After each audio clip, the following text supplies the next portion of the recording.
I want to introduce to you a very special circuit called the Wheatstone's bridge. I'm going to talk about the logic behind this particular circuit. So, what's a Wheatstone's bridge, you ask? Well, here's an example. Wheatstone's bridge is a circuit that contains 4 resistors like these, and we call them the 4 arms of the bridge, and there is a resistor in between like this. So this is a Wheatstone's bridge. Now before I continue, let me ask you, what if I asked you to calculate the current through this circuit? How would you do that? Well, if you ask me, the first thing I always like to do, or I always like to think about, is can I reduce this circuit into a single resistance by using my series and parallel formula? Can I do that? Well, I don't see any resistors in series. These are not in series, there is a resistance in between. I don't see any of them in parallel. Again, they are not in parallel because they are not directly connected across each other. So, I can't reduce this using series and parallel. And when I can't do that, the next thing I resort to, the general method, is Kirchhoff's laws. But of course, Kirchhoff's law is tedious. I have to think about currents, and then I have to use the loop rule, and blah. But here, we won't require Kirchhoff's laws. Because this is not any Wheatstone's bridge. This is a very special Wheatstone's bridge. What's the speciality, you ask? Well, you can see that the resistors here are having the same ratio as the resistors here. 1:2, 1:2. Or you can also say resistors here are in the same ratio as resistors here. 1:5, 1:5. And whenever you have a Wheatstone network like this, where the ratios are the same, then we say such a network is balanced. Such a bridge. We call it a Wheatstone's network, or a bridge, or a circuit, same thing. We call that a balanced network. You may ask, okay, that's a nice thing, but why should I care about a balanced Wheatstone network? Why should I even care about a Wheatstone's network? We'll come to that slowly. We'll see the practical application.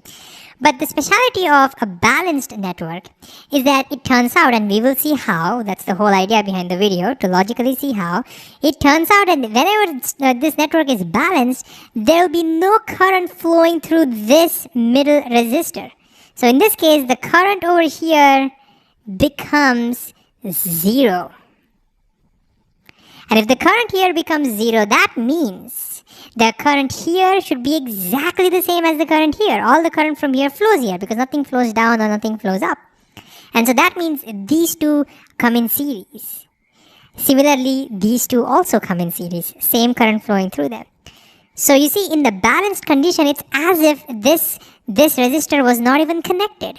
So I can completely neglect that resistor, and my circuit will not be affected. And the beauty now is that means I can now solve this. Series, parallel. And I can solve this. And so often in your problems, you'll be given Wheatstone's network like this, and you may have to identify whether it's balanced or not. If it's balanced, then it's your lucky day because then you can solve it immediately.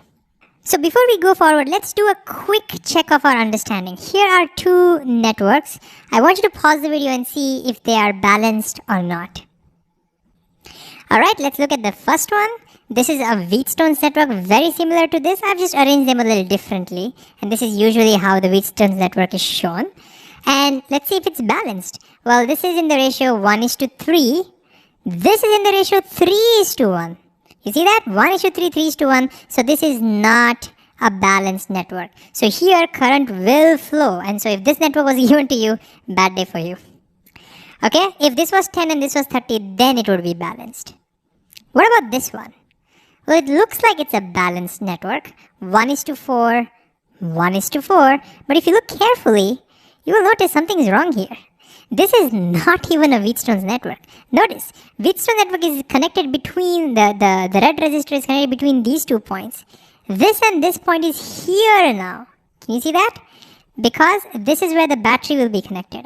I've just rotated this. So don't get confused.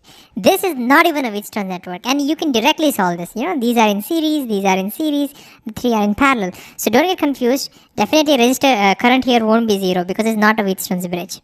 On the other hand, if this resistor was connected here, then it would have been a Wheatstone's bridge.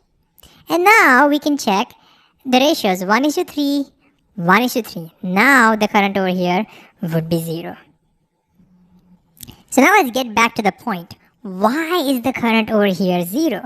How can we logically understand this? You see, in the books, they derive it using Kirchhoff's laws and everything, but I always wondered, why if it's a balanced condition, why if the ratios are the same, why would the current be 0?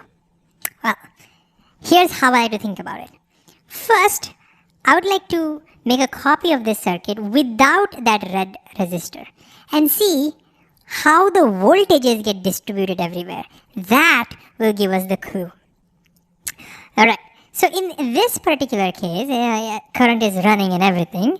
Over here, notice now these two resistors are in series. Similarly, these two resistors are also in series. And you know, in series, current is exactly the same. So from Ohm's law, because I want to talk about voltage, I'm going to go to Ohm's law. Ohm's law tells me that V equals IR. V equals IR. And so if you have two resistors which have the same current, then notice the voltage must be proportional to the resistance. In other words,